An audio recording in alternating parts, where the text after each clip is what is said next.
अभ्यर्थियों नमस्कार। आज जो सेट का पेपर हुआ था विषय हिंदी का, उसी को हल कराने के विचार से मैं आपके सामने प्रस्तुत हूँ।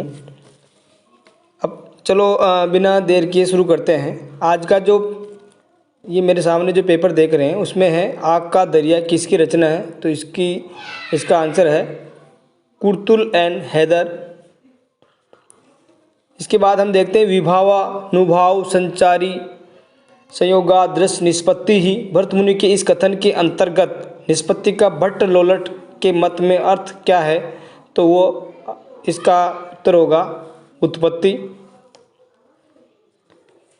इसके बाद हम देखते हैं कि माटी की मूर्ति किसकी रचना है, तो इसका है राम वृक्ष बेनीपुरी। आगे हम देखते हैं आदिकाल को बीज वपन काल नाम किसने दिया, तो ये नाम दिया महावीर प्रसाद द्विवेदी जी ने। इसके बाद हम देखते हैं अष्टचाप के कवियों में नहीं है, तो इन कवियों में नहीं है हित हरि वंश, ये नहीं है। इसके बाद हम देखते हैं कवि कुछ ऐसी तान सुनाओ जिससे उतल पुतल मच जाए, किसकी पंक्ति है, तो ये पंक्तियां हैं बालकृष्ण शर्मा नवीन जी की। इसके बाद हम देखते हैं तीसरा सप्तक का प्रकाशन है 1959। रघुवीर सहाय की रचना नहीं है, तो आत्महत्या के विरुद्ध हंसो हंसो जल्दी हंसो और लोग भूल गए हैं, ये इनकी रचनाएं हैं। खूंटियों पर टंगे लोग, ये सर्वेश्वर दयाल सक्सेना की रचना है। उसके बाद हम देखते हैं कोणार्क नाटक के रचनाकार है, तो इसके रचनाकार है जगदीश चंद्र माथुर जी। आगे देखते हैं विलोम किस नाटक का पात्र है, तो विलोम है आषाढ़ का एक दिन, इस नाटक का एक पात्र है। इसके बाद देखते हैं हजारी प्रसाद द्विवेदी जी का पहला उपन्यास है बाण भट्ट की आत्मकथा। आगे देखते हैं शिवपालगंज गांव किस उपन्यास की कथा भूमि है, तो ये है राग दरबारी। इसके बाद देखते हैं इनमें मृदुला गर्ग का उपन्यास नहीं है, तो वो है जिंदगी नामा, क्योंकि ये कृष्णा सोबती जी का उपन्यास है। सीरीज के फूल के निबंधकार है हजारी प्रसाद द्विवेदी जी। प्रकाशन वर्ष कालक्रम के अनुसार सही क्रम कौन सा है, तो ये सही क्रम होगा मेला आंचल 1954 सर्वप्रथम इन जो उपन्यासों में दे रखा है उसमें इसका प्रकाशन वर्ष था। इसके बाद में झूठा सत्य 1958, राग दरबारी 1969 और तमस 1972। इस हिसाब से इस विकल्प में विकल्प डी सही होगा। मुक्ति पर्व के उपन्यासकार है तो मोहनदास नेमिसराय। हीरा डोम द्वारा लिखित अछूत की शिकायत शीर्षक कविता जो सरस्वती पत्रिका में छपी थी, वो है भोजपुरी भाषा में। आगे देखते हैं दलित साहित्य का सौंदर्य शास्त्र के लेखक हैं, तो इसके लेखक हैं ओम प्रकाश वाल्मीकि। आगे देखते हैं बुद्ध बारूद और पहाड़ यात्रा वृत्तांत के लेखक हैं, इसके लेखक हैं मधु कांकरिया। शेखर एक जीवनी कौन सी साहित्यिक विधा है, तो ये उपन्यास है। रांघे राघव द्वारा लिखित रिपोर्टाज है, तो ये है तूफानों के बीच। एक साहित्यिक की डायरी के लेखक है, तो इसके लेखक हैं गजानन माधव मुक्तिबोध। निम्नलिखित में से प्रवासी साहित्यकार है ये जय वर्मा जी। इसके बाद में देखते हैं समास बहुलता द्वित्व रेफ एवं ट वर्णों का बाहुल्य किस गुणयुक्त रचना में होता है, तो ये होता है ओज गुणयुक्त रचनाओं में।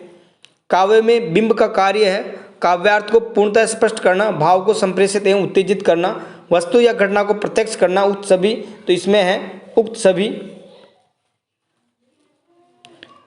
अगला हमारा प्रश्न है क्रोचे ने सहजानुभूति का संबंध किस वाद से स्थापित किया है, तो वह है अभिव्यंजनावाद। आगे देखते हैं झम झम मेघ बरसते हैं सावन के, छम छम छम गिरती बूंदे तरुओं से छन के, तो इसमें श्रव्य जो है बिंब है। द सेक्रेड वुड ये रचना है टी.एस. इलियट जी की। फोर्ट विलियम कॉलेज के सबसे पहले प्रिंसिपल जॉन गिलक्राइस्ट थे। वक्रोक्ति संप्रदाय के प्रवर्तक है यह है आचार्य कुंतक। इसके बाद में रांगेय राघव का कौन सा उपन्यास जीवनी परक उपन्यास है? लोई का ताना। ये कबीरदास जी की जीवनी पर आधारित उपन्यास है। जीवनी परक उपन्यास नहीं है मुर्दों का टीला। आँखों की दहलीज के रचनाकार है, तो आँखों की दहलीज के रचनाकार है मेहरुन्निसा परवेज। कालक्रम के अनुसार सही क्रम कौन सा है? तो इनमें इनकी जन्म तिथि के हिसाब से हजारी प्रसाद द्विवेदी जो जिनका जन्म 1907 में हुआ था, ये इनसे उम्र में या कालक्रम के हिसाब से सर्वप्रथम आएंगे, तो इसमें विकल्प नंबर ए सही होगा। इसके बाद देखते हैं निम्नलिखित में कौन सी रचना आत्मकथा है? तो आत्मकथा है आप हुदरी, बाकी सब जीवनियाँ हैं। ये पुस्तक मेरी है और वह तुम्हारी। वाक्य में यह कौन सी व्याकरणगत इकाइयाँ हैं? तो यह है इसमें विकल्प नंबर बी, यह सार्वनामिक विशेषण है और वह संकेतवाचक यानी निश्चयवाचक सर्वनाम है। संविधान की अष्टम सूची में तो 1992 में जोड़ी गई थी ये नेपाली, मणिपुरी और कोंकणी भाषाएं। कौन से कवि रीति मुक्त कवि नहीं हैं? तो वो है भिखारी दास। आचार्य रामचंद्र शुक्ल ने प्रेमाख्यान परंपरा का पहला कवि माना है कुतुबन को, जिन्होंने की मृगावती रचना लिखी थी। पद्मावत में सांसारिकता की ओर ले जाने वाली बुद्धि का प्रतीक मात्र है, तो इसमें पद्मावती। वाक्यम रसात्मक काव्यम उक्ति किन आचार्य की है? तो ये हैं आचार्य विश्वनाथ।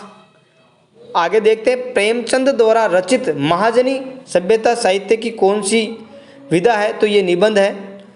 जनजाति केंद्रित उपन्यास नहीं है, तो इसमें है नरक कुंड में वास। ये मजदूरों की समस्याओं पर आधारित उपन्यास है। आगे देखते हैं राम वृक्ष बेनीपुरी के गेहूं और गुलाब निबंध में गुलाब किसका प्रतीक है? तो ये कला का प्रतीक है। आचार्य रामचंद्र शुक्ल के अनुसार हिंदी की प्रथम कहानी है वो है इंदुमती। इसके बाद देखते हैं किस कहानी में भूख और ठंड के कारण दम तोड़ते गरीब बच्चे का मार्मिक चित्रण हुआ है? तो वो है अपना अपना भाग्य। रामचरितमानस के उत्तरकांड में किसने किससे 7 प्रश्न पूछे थे? तो गरुड़ जी ने काक भुसुंडी जी से 7 प्रश्न पूछे थे, बी विकल्प। जयशंकर प्रसाद के किस नाटक में उपनिषद काल का चित्रण है? तो यह है जन्मेजय का नाग यज्ञ। आगे देखते हैं अंजलि और श्रीपत उपेंद्र नाथ अस्क के किस नाटक के पात्र हैं? तो ये अंजलि अंजो दीदी इस नाटक के पात्र हैं। वही धन्य जो मानमयी प्रणय के बाहुवलय में खिंची नहीं विक्रम तरंग पर चढ़ी हुई आती है। तो ये पंक्तियां हैं उर्वशी जो दिनकर जी का एक खंड काव्य है। इसके बाद में देखते हैं प्रश्न संख्या 101 निम्नलिखित में से कौन सा भाषा का अभिलक्षण नहीं है? तो पौराणिकता। भाषा यादृच्छिक ध्वनि प्रतीकों की व्यवस्था है, तो ये है डॉक्टर भोलानाथ तिवारी जी का कथन है। इनमें अर्थ परिवर्तन की दिशा कौन सी है? तो सभी हैं। उत्क्षिप्त व्यंजन कौन सा है? तो ढ। दंतोष्ठ व्यंजन कौन से हैं? तो फ और वो व, ये दंतोष्ठ व्यंजन है। डॉक्टर भोलानाथ तिवारी के अनुसार रचना के आधार पर वाक्य के कितने भेद हैं? तो वैसे तो रचना के आधार पर 8 भेद है, लेकिन यहाँ डॉक्टर भोलानाथ तिवारी के अनुसार पूछा गया है, इसलिए 4 भेद होंगे। वह आया होगा, तो यह संदेह सूचक वाक्य का प्रकार है। इसके बाद में देखते हैं किस ग्रंथ में रीति सिद्धांत की स्थापना की गई है? तो काव्यालंकार सूत्रवृत्ति जो कि आचार्य वामन जी का ग्रंथ है, उसमें इसकी स्थापना की गई है। रस गंगाधर के रचनाकार है पंडित राज जगन्नाथ। आगे देखते हैं काव्य शोभाकरान धर्मान अलंकारान प्रचक्षते, तो ये परिभाषा दंडी ने दी है अलंकार की। निम्नलिखित में से कौन सी रचना ब्रज भाषा की नहीं है? तो पार्वती मंगल जैसा कि हम जानते हैं कि तुलसीदास जी की रचनाओं में ऐसा है कि जिसमें जिन रचनाओं के नाम में राम और मंगल आता है, उन रचनाओं की भाषा अवधी भाषा होती है और बाकी की भाषा जो है ब्रज भाषा होती है। तो यहाँ मंगल आ रहा है, इसी हिसाब से पार्वती मंगल ब्रज भाषा में रचित नहीं है। प्लूटो मूल रूप से क्या थे? वो दार्शनिक थे। पेरिप्सूस के रचनाकार कौन थे? लॉन्जाइनस। तीव्र भावावेग की स्थिति ही आलंकारिक भाषा को जन्म देती है, ये कथन है। तो ये कथन है लॉन्जाइनस का। इनमें अर्ध स्वर है, तो अर्ध स्वर है ये और वह। अपभ्रंश पुरानी हिंदी है, इस मत के समर्थक कौन है? इस मत के समर्थक वैसे तो सभी है, लेकिन मुख्य रूप से राहुल सांकृत्यायन जी इस मत के समर्थक हैं। जैन कवियों ने कृष्ण कथा को क्या कहा है? तो हरिवंश पुराण कहा है। मुल्ला दाऊद की रचना कौन सी है? तो चंदायन। आगे देखते हैं, सगुनहि अगुनहि नहीं कछु भेदा किसकी पंक्ति है? तो ये पंक्ति है तुलसीदास जी की। कबीरपंथी संप्रदाय में कबीर की रचनाएं किस नाम से प्रसिद्ध है? तो बीजक के नाम से प्रसिद्ध है। लोग है लागी कवित बनावत मोहि तो मेरे कवित बनावत पंक्ति किस कवि की है? तो ये है गणानंद जी की पंक्ति है। विशिष्ट व्यावसायिक भाषा का व्यावहारिक और समुचित प्रयोग किस अनुवाद की विशेषता है? तो ये है तकनीकी अनुवाद। चीप की दावत किसकी कहानी है? तो भीष्म साहनी जी की ये कहानी है। देश की आज़ादी के पूर्व पश्चात के समय हुए दंगों का चित्रण किस रचना में नहीं है? तो राग दरबारी में नहीं है, बाकी सभी रचनाओं में है। इनमें से कौन सूफी कवि नहीं है? तो शेख मुहम्मद सूफी कवि नहीं है। आगे देखते हैं, हिंदी साहित्य का दूसरा इतिहास के इतिहासकार कौन है? तो वो है डॉक्टर बच्चन सिंह। तुलसीदास की अंतिम रचना कौन सी है? तो तुलसीदास जी की अंतिम रचना कवितावली मानी जाती है। भाषा बोली न जानही जिनके कुल के दास पंक्ति के कवि कौन है? तो इसके कवि है केशव दास जी।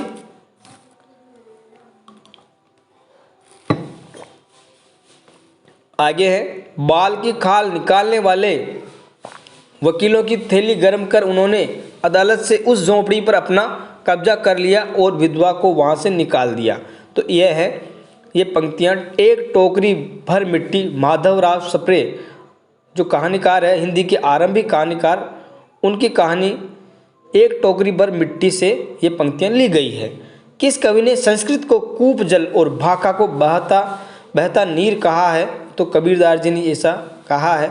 अगर इस्लाम नहीं आया होता तो भी इस साहित्य यानी भक्ति साहित्य का बाहर आना वैसा ही होता जैसा आज है। तो ये आचार्य हजारी प्रसाद द्विवेदी जी ने कहा है। अष्टछाप की स्थापना किसने की है? विठल नाथ जी ने की है 1565 ईस्वी में। आगे देखते हैं, रास पंचाध्यायी के रचनाकार कौन है? तो नंददास जी हैं। संतन को कहा सीकरी सो काम, तो ये उक्ति जो कुंभन दास जी ने कही है, ये बादशाह अकबर से कही थी। घायल री गत घायल जाण्या हीड़ो अगण संजोय, इस पंक्ति में किस भाषा का प्रयोग हुआ है? तो इस पंक्ति में राजस्थानी भाषा का प्रयोग हुआ है। इन मुसलमान हरिजनन पर कोटिन हिंदुन वारिये रसखान के विषय में ये उक्ति किसने कही है? तो ये उक्ति कही है भारतेंदु हरिश्चंद्र जी ने। अब आगे का प्रश्न है, कवि कुल कल्प तरु के रचनाकार कौन है? तो यह है चिंतामणि। रीतिकाल को अलंकृत मध्यकाल किसने कहा है? तो मिश्र बंधुओं ने कहा है। दशानन की नाभि में अमृत था, यहाँ दशानन में कौन सा समास है? तो ये बहुब्रीहि समास है, क्योंकि दशानन का मतलब रावण होता है। अल्प प्राण तालव्य ध्वनि है, तो यहाँ इन जो विकल्प है उसमें जय इसका उत्तर होगा। छत्तीसगढ़ी हिंदी किस उपभाषा से संबंधित है? तो छत्तीसगढ़ी हिंदी पूर्वी हिंदी उपभाषा से संबंधित है। आगे देखते हैं, केशव को कठिन काव्य का प्रेत कहा है। ये प्रश्न जो है डिलीट करने योग्य है, क्योंकि केशव को कठिन काव्य का प्रेत जो कहा है, शिव सिंह सेंगर ने अपने जो शिव सिंह सरोज जो ग्रंथ उन्होंने लिखा है उसमें कहा है। आचार्य रामचंद्र शुक्ल जी ने केशव को हृदयहीन कवि कहा है, लेकिन कभी भी उनको कठिन काव्य का प्रेत नहीं कहा है। लेकिन जैसा कि हमारे पास 4 विकल्प है, उसमें से हमें रामचंद्र शुक्ल को अभी लगाना चाहिए, इसका उत्तर ये मानना चाहिए। बाकी ये सही है कि केशव को जो कठिन काव्य का प्रेत कहा है वो शिव सिंह सेंगर जी ने शिव सिंह सरोज जो अपना ग्रंथ है उसमें कहा था। अब नई कविता के प्रतिमान, तो इसके जो लेखक है वो है लक्ष्मीकांत वर्मा जी, और कविता के नए प्रतिमान वो है नामवर सिंह जी। ये नाम के हिसाब से थोड़ा कन्फ्यूजन हो जाता है। हिंदी का पहला समाचार पत्र उदंत मार्तंड था जो कलकत्ता से प्रकाशित हुआ। श्रीधर पाठक किस धारा के कवि है, तो वो स्वच्छंदतावाद जो एक धारा चली थी उसके कवि माने जाते हैं। मेरे नगपति मेरे विशाल, ये पंक्ति है दिनकर जी की। जहाँ कारण के अभाव में कार्य का वर्णन किया जाए वहाँ विभावना अलंकार होता है। निम्नलिखित में से कौन सा लक्षण शब्द शक्ति का लक्षण नहीं है, तो यह है व्यंग्यार्थ की झलक।